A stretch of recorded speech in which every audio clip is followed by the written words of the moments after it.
Welcome to A Date with Darkness podcast, where I will be discussing the impact of hurtful and abusive relationships and how to overcome them so that you can move through your pain and get to the kind of healthy relationships you want, need, and deserve. I'm Dr. Natalie Jones. I'm a licensed psychotherapist based in California. While I hope that you find this podcast educational and informational, please note it should not be substituted for treatment with a licensed mental health professional. Also, due to the nature of the podcast, some of the information presented on the show can be sensitive to some of my listeners, so please note that listener discretion is advised. Hello, Patrice. Thank you so much for being on the show. I'm super excited to have you here. I'm very excited to be here. Thank you for having me. I'm so excited. Awesome. So, Patrice, can you tell us about what drives the passion behind your work?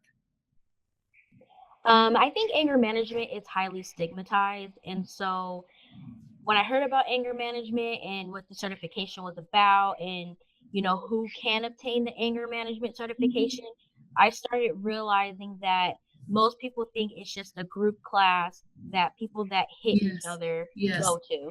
And it's so much more than that. And it was a passion of mine because in the Black community, we have this label, especially as women, of being angry Black women. And so I definitely wanted to change that and show to my community, you know what? It's actually okay to be angry, but we need to use it for good. Okay. I like that a lot. And okay, so now you brought up some questions for me. Can you educate us on what the angry Black woman is, or what that perception is of the angry Black woman? The angry Black woman is someone that, turns their neck this way and puts their finger in the air and is yelling at people and pretty much telling everybody off. Like, we're just going around and we're just telling everyone off. Okay. All right. We're just angry for no reason. We're just angry. We just go around. Nothing even happened. We just woke up snapping our necks and our fingers and just going off on people and having attitude. Wow. Okay. Where does that come from?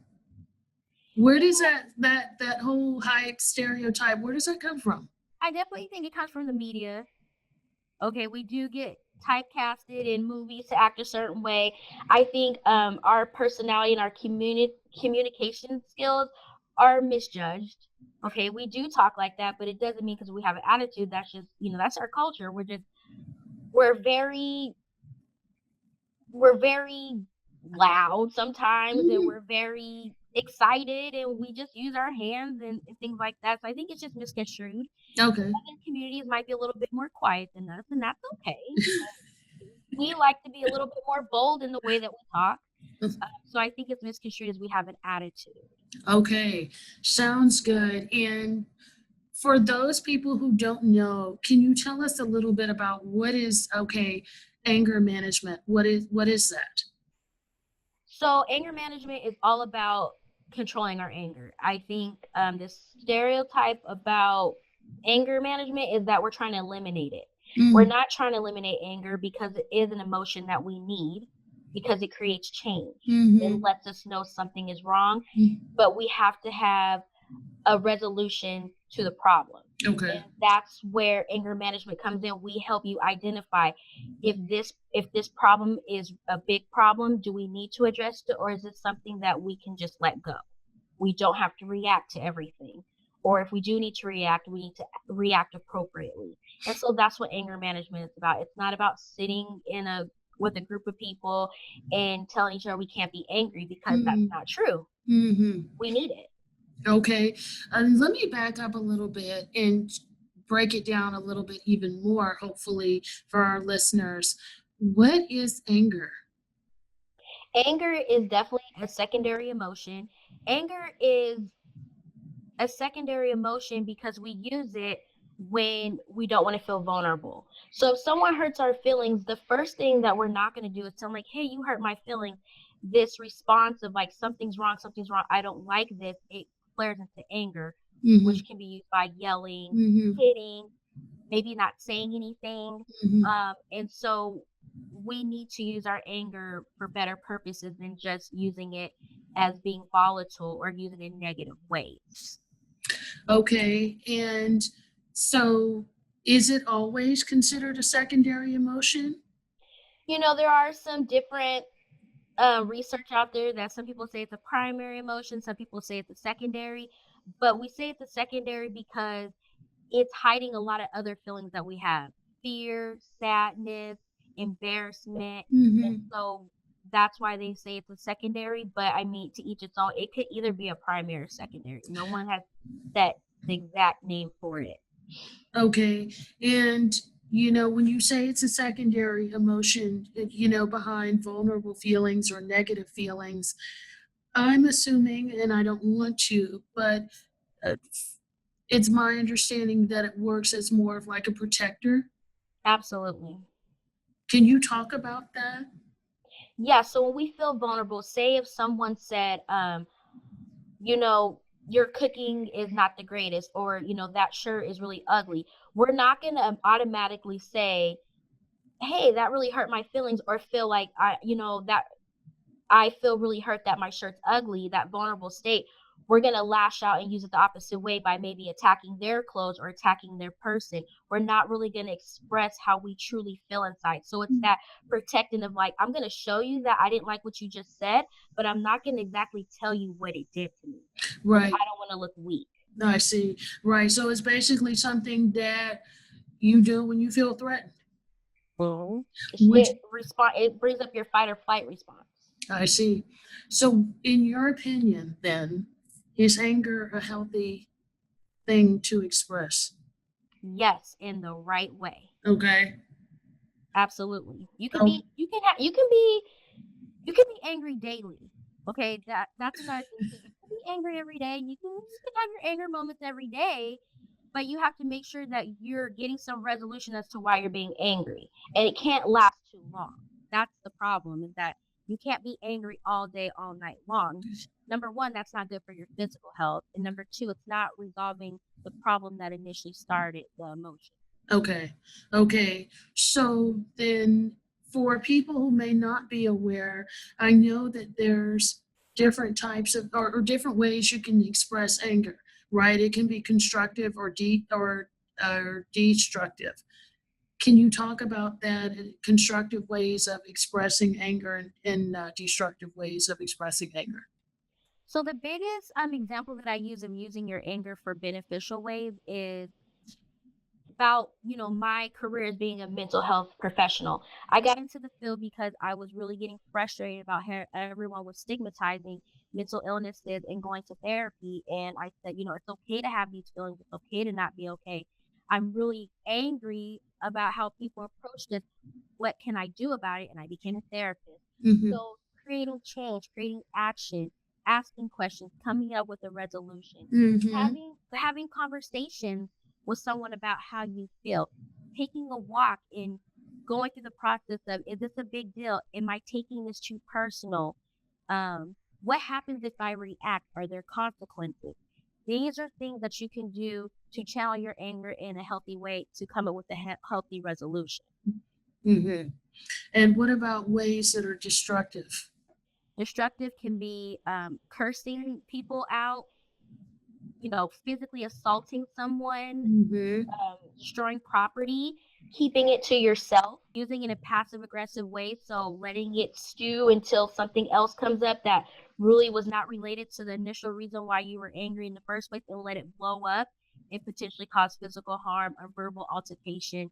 I mean, a lot of the clients that I do see for anger management is because they did get in trouble with the law for not controlling their anger. I see. I see. Okay. And so, what are some signs? And I think maybe you might have answered this a little bit with the last question. What are some signs that people are struggling with anger management? I know you spoke about the law and getting into trouble. What are some other signs that folks are struggling with anger, or basically when you know that, hey, it's gone too far and you might need to see somebody about this? When anger lasts too long, so if you find yourself all day thinking about the same situation, you're still at that very hot tempered state, and it's like this all the time. when it happens very frequently. So if you're very sensitive to the things that people say and it automatically triggers you to go to this really negative place in your heart and your mind, that's a problem. When it's affecting your job, if you know you and your coworkers are not getting along, or your boss is constantly coming to you about different ways that you're handling things at the office, and your job is at risk.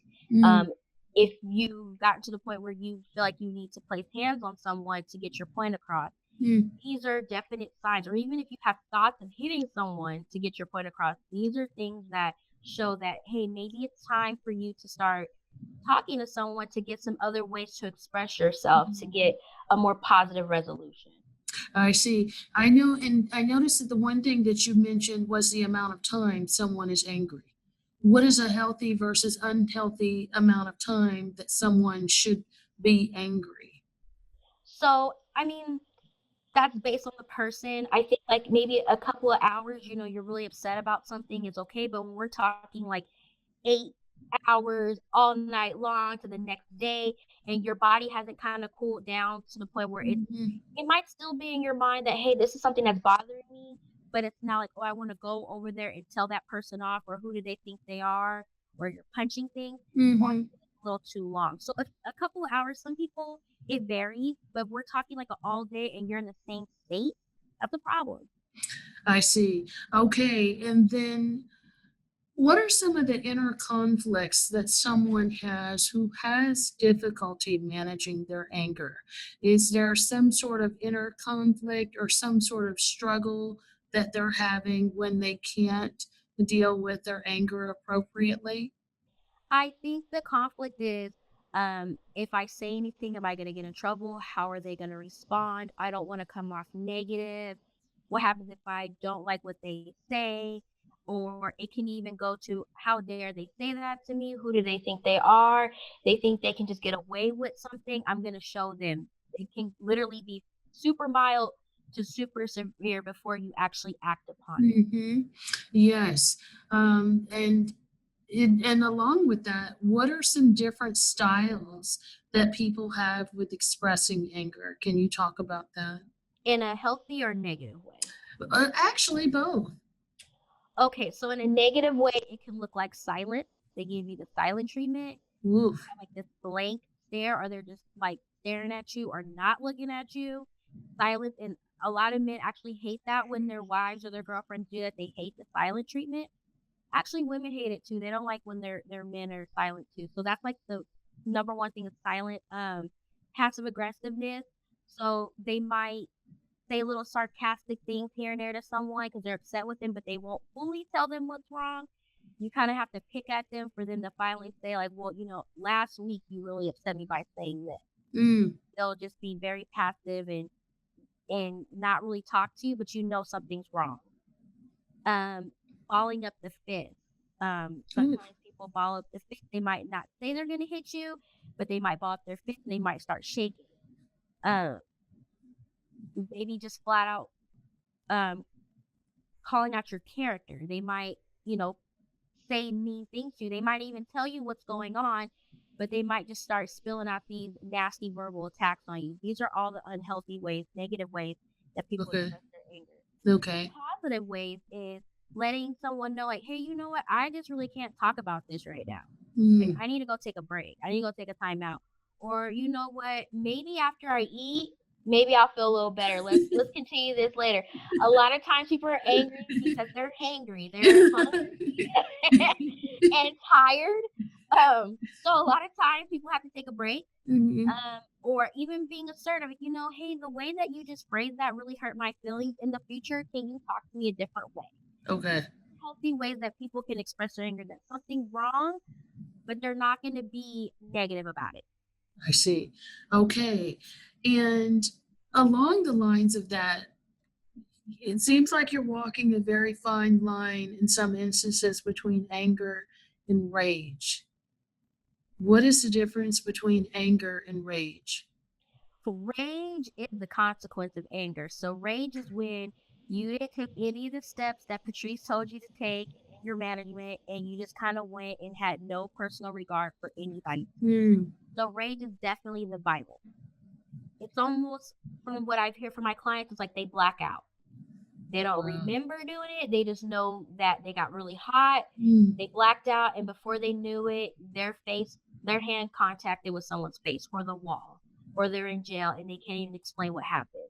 Rage is definitely the consequence step of not controlling your anger, and it always has severe consequences. You never get out of rage in a good way. Like you're gonna pay for it with your family. You might lose your family, you might lose your job, you might go to jail. Rage is the number one thing that we want to avoid with Yeah. anger. Yeah, and those are the kind of people that I work with, people that have a lot of rage. And of course, I work with narcissistic individuals. I also work with criminal offenders.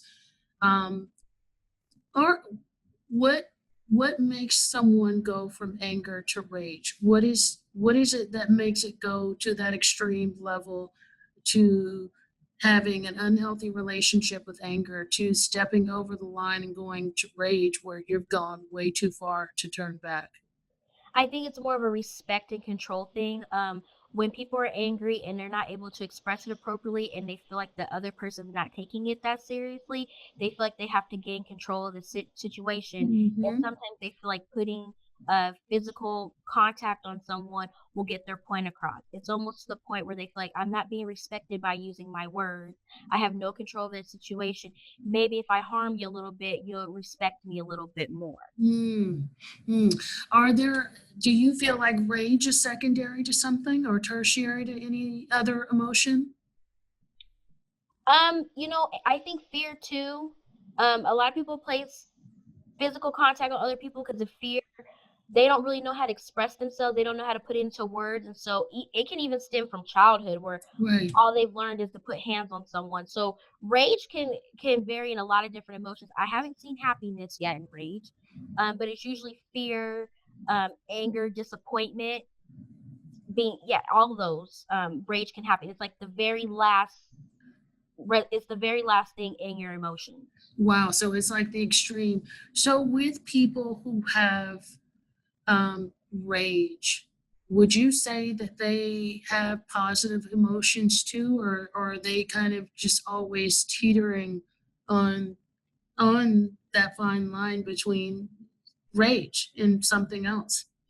I think it depends on the person with, different personality disorders like antisocial, even in adolescents less than 18, conduct disorder.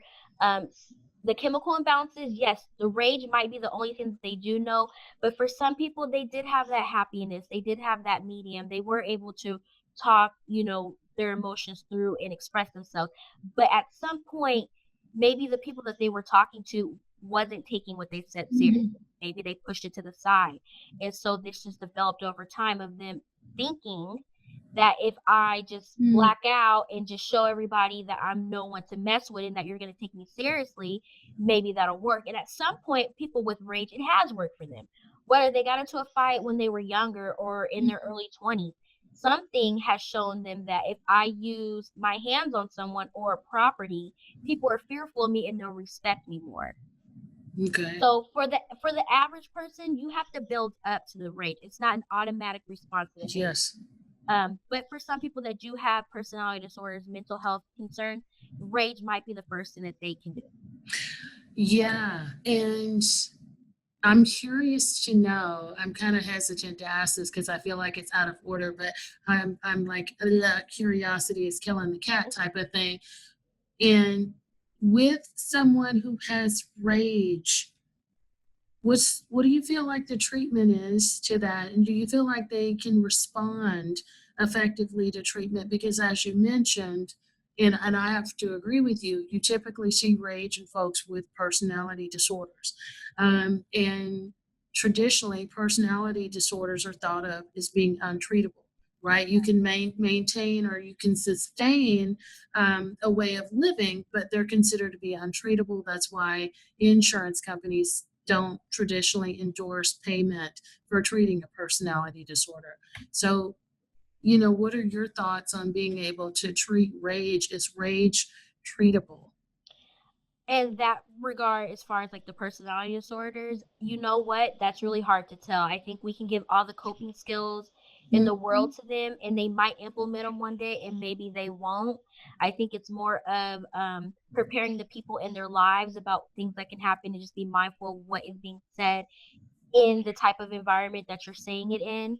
But as far as the person without a personality disorder, I think over time it can be worked out. I think we can give them tools on how to manage your anger and get resolution without putting hands on someone. Okay. I think most people that come to anger management, and there are tons of people that come for just self development, they're not mandated. I think that's the biggest thing is that they're fearful that it can turn into rage, and they don't want to be what some call a raging maniac. Yes. They're very fearful that they're going to put hands on someone and they don't want to. Right. So in those regards, yes, rage is treatable. So it can go either way. Okay. And so when you're treating anger management, what's your treatment protocol for anger management? So my treatment protocols, of course, I do an assessment. I do a survey to see what things that they do in their anger. Are they yelling? Are they ignoring people? Are they getting depressed? Is their blood pressure going up? Are they praying? Are they taking a time out? I'm checking all these things to see how severe their anger is. And then once we determine the severity of their anger, we come up with a plan of at least 4 big areas that they need to work on. After that, we go into a curriculum. I do use a curriculum for my anger management clients, for individual and groups. But with the individuals, we kind of focus more on their environmental circumstances because a lot of that is triggering for their anger. Very good. And would you say that the treatment for rage is going to be the same as anger management, or would you say that because it's so extreme that that's going to be a totally different protocol, or what would you say about that? I think it would be the same. Typically, the rage is not an everyday occurrence. It might have been a few occasions. And so we really address that and we role play similar scenarios that happen with the rage and role play it so that they can see the healthy mechanism instead of using the rage part. So it's fairly treatable the same as far as that they're just coming for anger management. If it was more of a mental health stance, there would probably be a little bit more intensive targeted areas for the rage. Okay, fair enough. And when people come to see you, how do they come to see you? Are they self-referred? Are they mandated? Are they, their wife or girlfriend told them, hey, you better get on up there or we're done, or vice versa? How are they referred to you? All of the above. So I definitely do have my court mandated. I am on a few my local counties court. I'm also listed on Psychology Today, so I do get a lot of referrals online based. And a lot of those do come from. So my girlfriend said that she thinks I have an anger management problem, and I probably do. Or someone might have just got a DUI for getting a DUI or even an altercation with alcohol, and so they're trying to beat the court system by maybe starting anger management beforehand. I get that all the time. Yeah. Even couples, I do couples anger management. So maybe one spouse is saying, my partner says that I'm getting out of control so easily. Like all she has to say is one thing and I'm snapping and she's ready to leave me. And the partner can come in and say, yeah, I want to see if we can work this out because I really want to be with him. But the way that he says things and do things, I just can't really tolerate it. And it's not just men either. I have men calling for their wives and their girlfriends. Okay. So it's vice versa. But yes, everybody, whether it's the spouse or whatever, calls in for anger management. Okay. So I know you gave me some, but I'm just curious. When people are referred to you by the court, can you give me some examples of why the court would refer somebody to you for anger management? Like maybe what goes on with them that the court would say, hey, this person needs to come see you? Yes. So I have cases from there was maybe some verbal altercations in the home, and there's like a child custody thing going on. So one parent has to go to anger management to learn how to effectively communicate with their children and the parent as well. I have some that maybe got in trouble with the law due to drinking. They had an altercation maybe outside of a bar or a club, and so they send them to anger management. Some of it has to do with relationships. And that teeters too, because there's some anger management that's for batterers. There's a batter's anger management, domestic Mm-hmm. violence batters.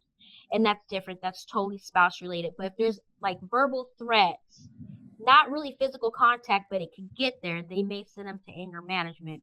And the crazy part about it is in California, most of the referrals are for a year. They don't really like to give anything less than 52 weeks. If I see 16 weeks, it's a miracle. But these individuals have to come for a whole year weekly. And if they don't finish, there is big consequences. Okay. What are the consequences if they don't finish? Go to jail. So with that being said, with people that are court mandated to you, I imagine that there's a lot of resistance, meaning that people don't want to come. They think that this is BS or, whatever. How do those folks typically respond to treatment?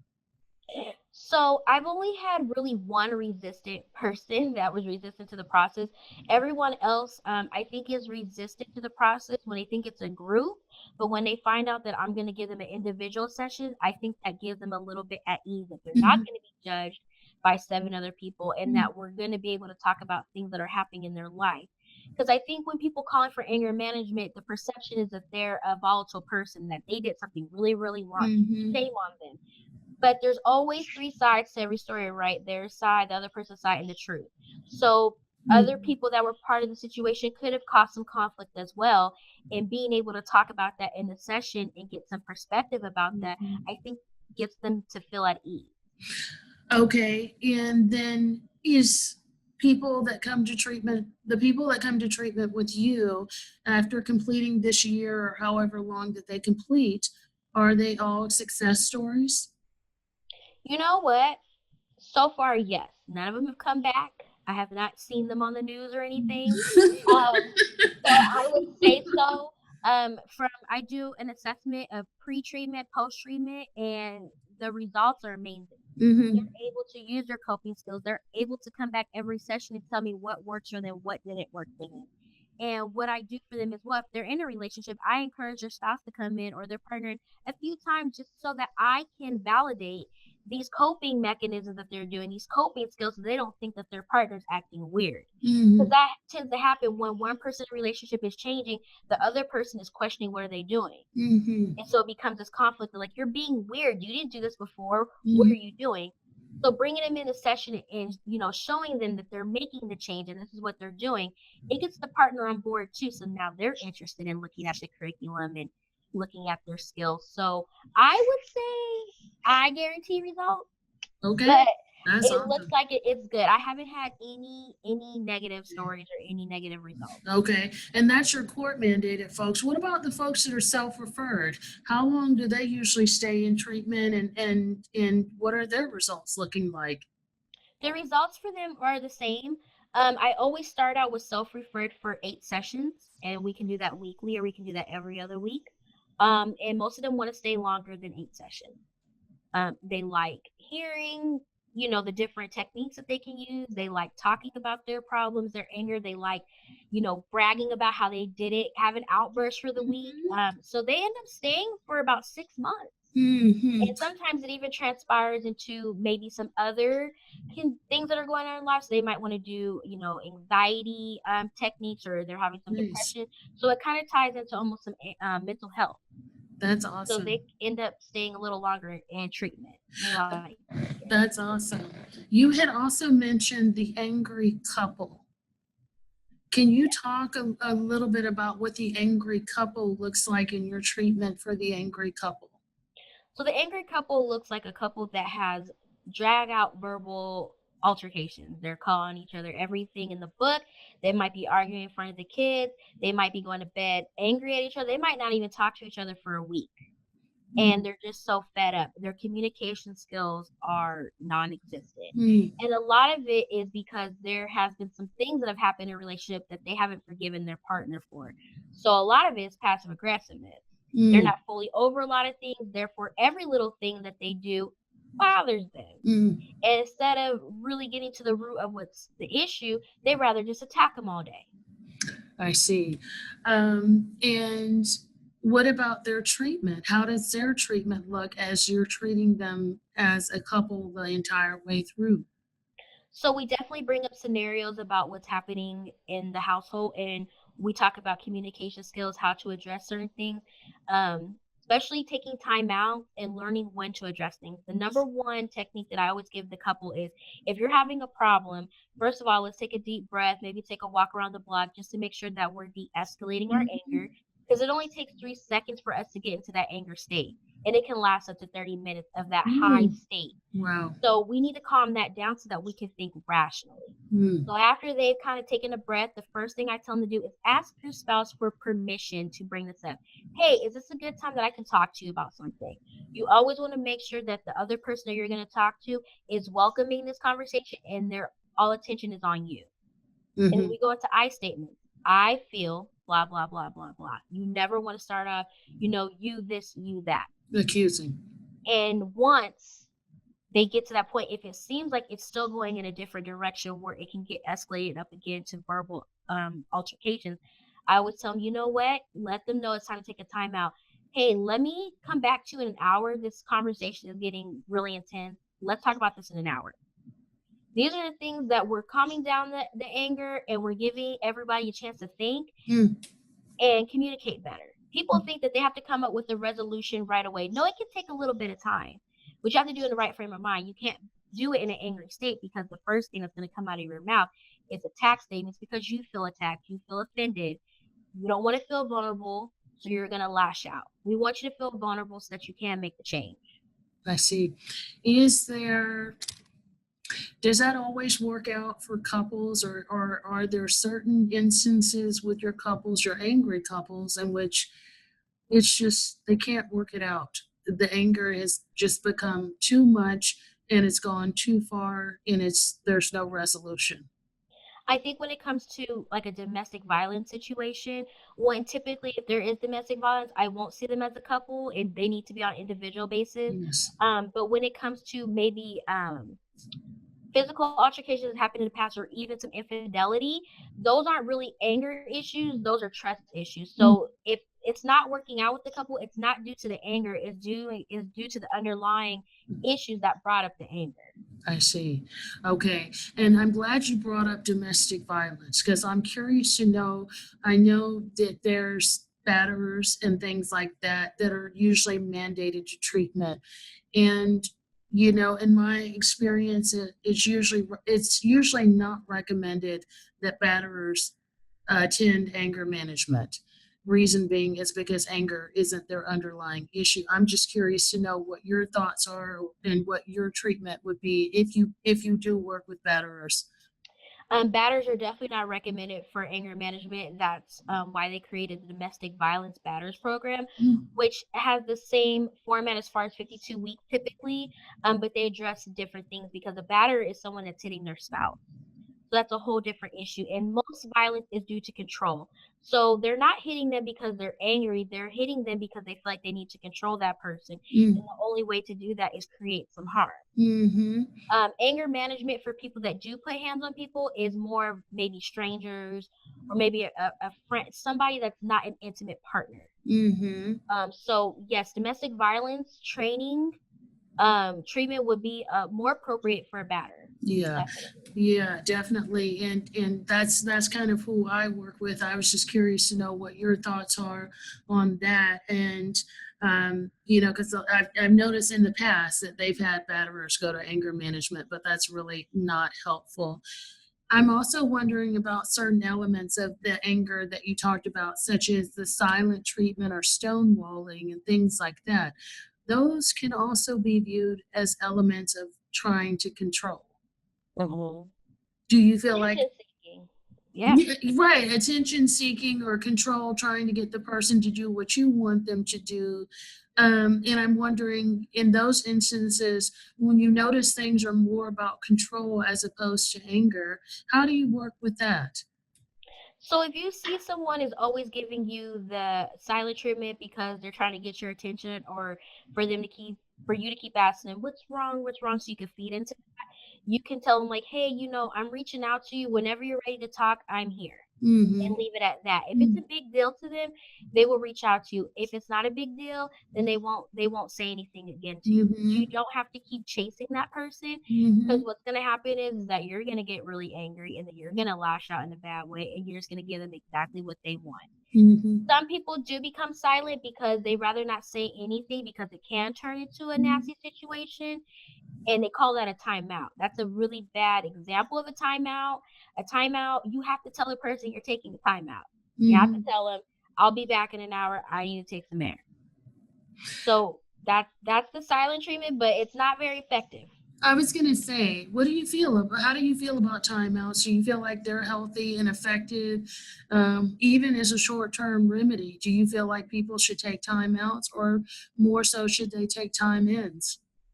Oh, that's a good question. So I definitely think timeouts do work when they're used effectively. And because sometimes we do need to take a break from the situation to really collect our thoughts and maybe rehearse what we're going to say. Sometimes we just say whatever we think comes to mind, and when that comes out, that's not very nice. In Okay. fact, it just made things a lot more worse. So to actually take a time out and process what you're gonna say and talk about with yourself. Is this really a big deal? Am I just having a bad day? Did Mhm. they just come at me at a wrong time? Mhm. Okay, maybe this is not a big deal. And then you're able to kind of process it and really see if this is a conversation you need Mhm. to have. So yes, timeouts do work, but you have to tell them you're taking a timeout. You can't just leave the room. Mhm. You gotta announce yourself. Okay. That sounds awesome. I really like the way you put that.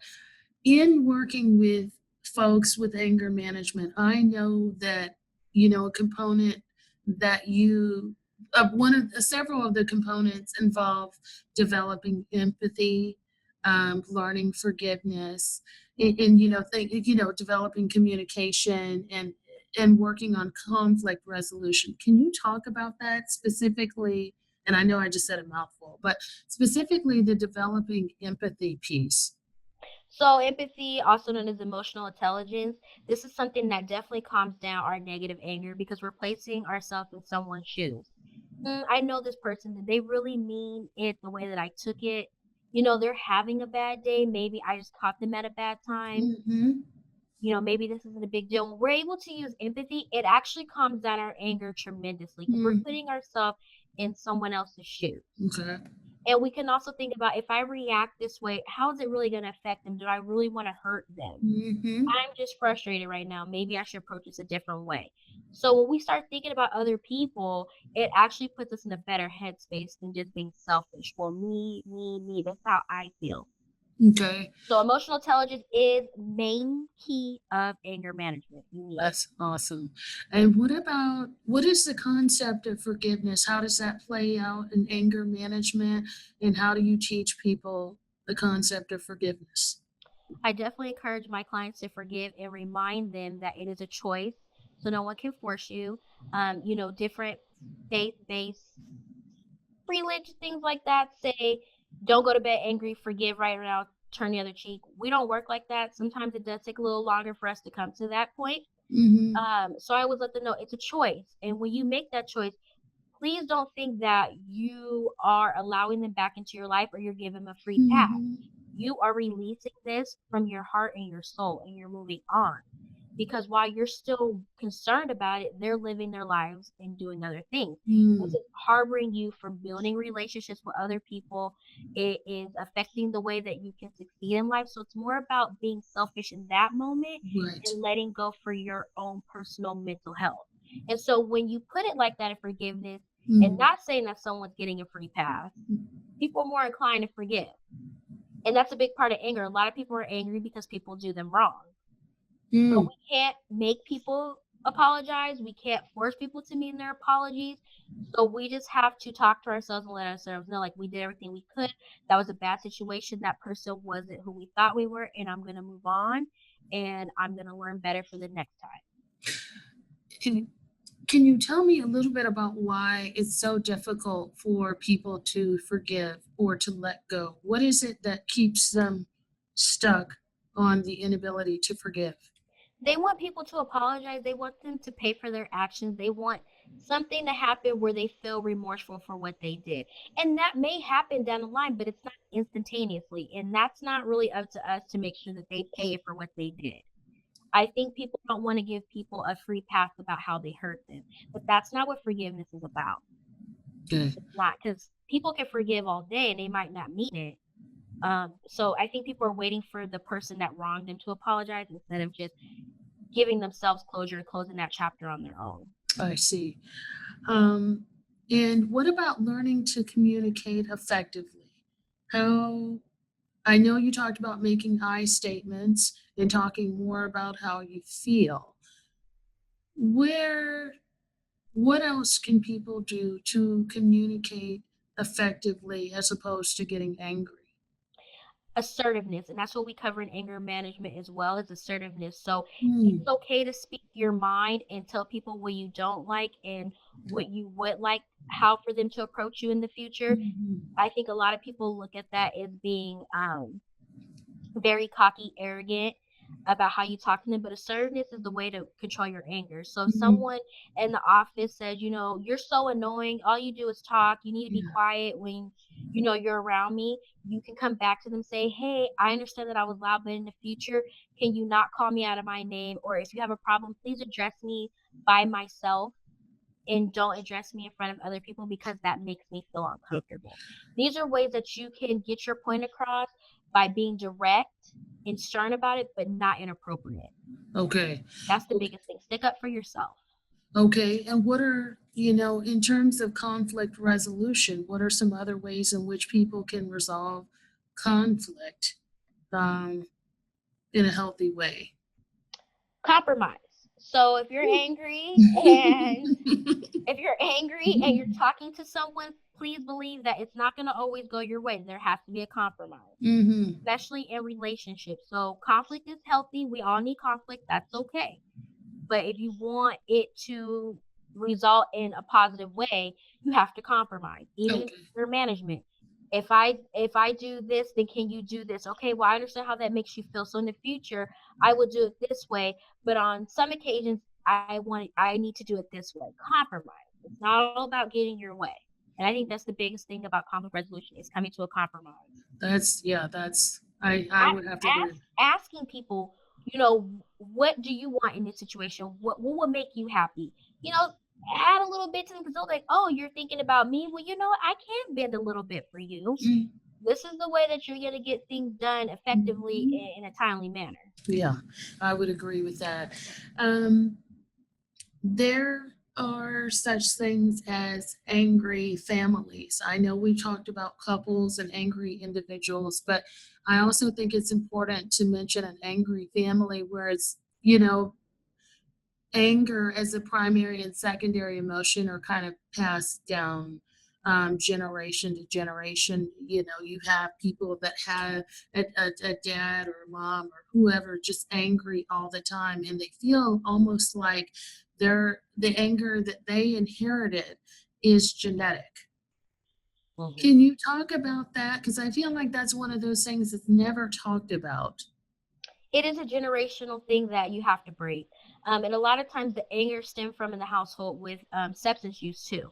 And so what I've noticed with a lot of my clients, drinking comes with the anger, and that's what Mm, they've known in their household. Dad drank and started hitting people or started yelling at people.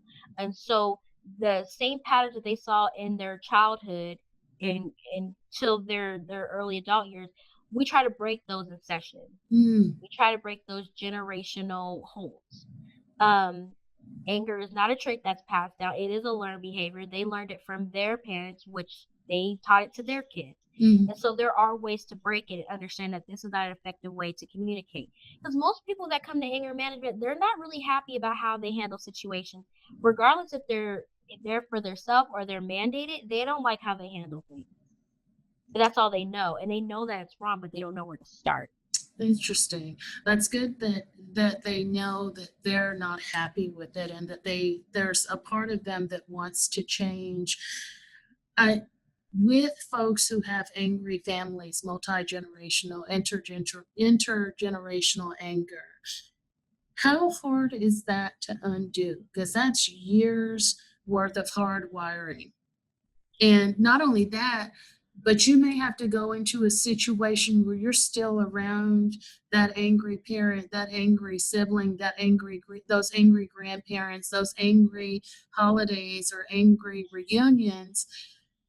How hard is that to overcome and to sustain, getting past that and maybe even limiting yourself from being around that or being involved in that from here on out? It definitely does take a while, especially if we're looking at it from different cultural perspectives. I mean, there's a lot of cultures. You got the Black community, you got the Hispanic community, that talking loud and yelling or whatever is part of the norm. Like, you don't even know it's wrong until you talk to someone that Right, that's not part of their norm, right. and then you start questioning yourself. So yeah, it does take a while. It takes a lot of healing, and it's not just with anger management. That's like Mm, actual therapy that you're gonna have to break those layers down. mm, But for people that finally get to that point where they're mm, tired of it, they do have to limit themselves around their family. They may just stop by for dessert for the holidays, or they mm, need to stay with a phone call, or when stuff gets crazy and they're starting to ask them questions that they know can escalate, they go take mm, a time out outside, or they might leave for the night. They may distance themselves from their families, but that's what they feel like they have to do to succeed better in life. And that is the hardest part. So, in a sense, you're almost grieving that you're almost losing your family, because for you to be a better person, you have to separate, and that's like mhm. losing your family. So that is, it's huge, but That it can is happen. that is huge. And I'm glad you mentioned the cultural component, right? Because there are some cultures, it's like it's nothing for mom to slap you upside the head or, when you get out of line or things like that. I'm curious to know what your thoughts are about that because if that's culturally what we do or culturally um what we've learned, how do we say that that's inappropriate? I think deep down we know that it's inappropriate, Okay. but because we kind of hide it up and make jokes about it, we make nervous jokes because deep down we didn't Mhm. like it growing up. I think we do know that's a problem, and we people that have gone through that childhood, they've seen people that haven't gone through that childhood, and they kind of wish that they had that childhood. Like, oh, you didn't get hit, you didn't do this, you didn't do that. But I think because we mock it and make a joke of it as a Mhm. coping mechanism to say that we're embarrassed by it, but instead of saying embarrassed by it, we're gonna make a joke out of it. I don't think any of us like it. And Mhm. I think a lot of parents, even like in the, the different generations, I know from my mother, she, said that the things that she went through her childhood, she was to make sure that I would never go through that. And my Mhm. dad said the same thing. So they changed the tone for me, which Okay. in turn I'm able to handle things a lot more better than maybe if I had the same upbringing as them, it Mhm. would have turned out differently. So I think it's that change of like, you know what, my parents maybe not know better because that's what they learned, but I know for a fact that I don't want to live my life like that, so I'm gonna make changes. Okay. That sounds good. But what about those folks that are fully in support of getting angry, just spanking? I mean, and not to say, again, it's a cultural divide Right. there because there are people that are fully in support of spanking and doing other things to instill fear or to instill discipline, things like that, that say that it's fine. I had it and I grew up fine and it's that's this is the PC thing now or something like that. What do you say about people that are in support of continuing to do those things and don't necessarily view them as being unhealthy or maladaptive patterns? Well, I see people saying that because their defense mechanism is up and they don't want to admit that it's a wrong thing. They want to blame it on like that's my culture, that's what we know. But deep down they know that it's a wrong thing, and I'll just tell them like, "Well, if you keep this up, I'll be seeing you on the news, or I'll be seeing you with a court mandation. You have to come to anger management because the way that you're handling yourself is not a good thing." And a Okay. lot of people that do interact in those type of ways actually have a lot of health problems. They got high blood pressure, they get migraines, they get heart attacks. And so I say, do you think all those health concerns come from you just acting the way you are because Yes. you're angry and you're putting yourself in a fight or flight response? And they Okay. start rethinking. So everybody in the initial may say, like, I don't see a problem with it. But if you get to talk to them a little bit more and you see those insecurities, they're not happy with it either. I see. I see. So you mentioned health problems Mhm. with people who have anger. Can you talk about some of those, what you would typically see outside of high blood pressure, and maybe how those things are related with anger? Yes, so anger can really take a toll on your body. It can cause heart attacks, um, irregular heartbeats. It can even cause anxiety, the shakes. It can cause flu symptoms. A lot of people that get sick a lot is because their anger is at a state of highness all the time. A lot Wow. of my clients that are in sessions with me, they're sick all the time Mm. because their body is always in that fight or flight, that their immune system is just weak. Yeah. So your health plays a big role in anger, and that's why you have to always manage it. People can, quote unquote, die from anger. Like if you keep Yeah. exploding, Mm-hmm. some other parts of you are going to explode too. Mm-hmm. So yes, you have to be very mindful of how to control your anger, because it's not just an emotional thing; it's a physical thing. And the other thing that comes to mind too is the impact that anger has on brain development, especially with children who are exposed to that. Is that something that you can talk about, or you feel like you can expand on a little bit? Definitely, if their mental state is not healthy in their upbringing and they're at a standstill, especially if there's health risk related to it. I mean, kids with anger have a lot of asthma too. They can't breathe. Wow. So there we go. We're cutting, oxygen off to the brain. These are things that we have to really be concerned about. So anger in kids is very concerning for their health reasons and for their upbringing. I mean, like I said, these kids look like conduct disorder that can turn into other things coming up in their adulthood. Mhm. So with the adolescents, we have to be very mindful about how this can turn out, because anger can't even look suicidal. So with them, we have to be very mindful about where's this anger going and how they're gonna use it for good. Okay, that sounds scary stuff there. Scary, yes. With that being said, um, if we love somebody or we're involved with somebody that has some anger issues, how do we know when it's time to say, you know what, I can't support this person anymore. I can't be with this person anymore. This anger has taken me emotionally hostage, and it's a relationship that maybe I need to walk away from or really start to limit my interaction with. So if there's definitely some physical altercations, Yeah. if there's severe verbal altercations, if there's threats of physical harm, if there's threats of, if you leave me, I'm gonna hurt myself. Mm-hmm. If you go home and you're having panic attacks all the time, your heart's beating really fast, you can't get out of bed because you're emotionally drained, and this is on a continuous basis, it's really a time to put yourself first and realize that this toxic environment is going to harm you. And Yeah. it's good to get out before it's too late. Right, I would agree. And then even if you start to become abusive too, when you start to change your character and come out of your element too. Yeah. Sounds great. Okay, it's the time has flown by. So, Patrice, what are some resources that you can recommend for folks with what I'd like to call angry Muppet syndrome? Angry, awesome. Angry bucket. So there are some resources out there, as far as like online anger management, where you can read and you can even get a certificate for completing it. I don't encourage those. I encourage you to seek a certified anger management specialist, whether it's in an individual setting, a group setting, or even a therapist, and really talk out these things. You need someone that you can have um, verbal communication back and forth to really let it seep in and understand what things you can change. There's anger management groups everywhere. Some of them are low cost, as far as low as $5. They can go up. There's even free ones. There's a lot of nonprofits that offer anger management for free. Mm, Um, Sometimes reading your Bible can help. There's a lot of scriptures that relate to anger for people that are faith based, that'll help them get through it. But I would say the biggest thing is to go talk to someone about if you're having anger management issue. This is not something that you can read in a book and say, okay, my anger is under control. No, you really need to talk to someone, mhm. get these interventions out, and this understanding of what you're doing.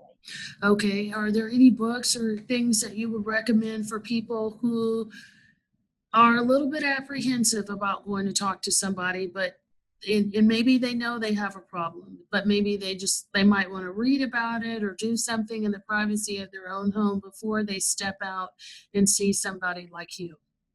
So the curriculum that I use from the Anger Management Institute, she has a book that's called What's Good About Anger, and it Mhm. goes through all the symptoms, the the health factors, and it also goes through interventions. And so it's a really good book that I use. My clients love it, and it Mm, has scenarios of how anger can look good and how anger can look bad. mm, So that is the first step, and probably the biggest book that I would recommend for people to read about mm. the elements of anger and why it's important to get help for it. Sounds good. I like that. And so, Patrice, if people are enamored with you, they love what you say, and they want to connect with you, where can they find you?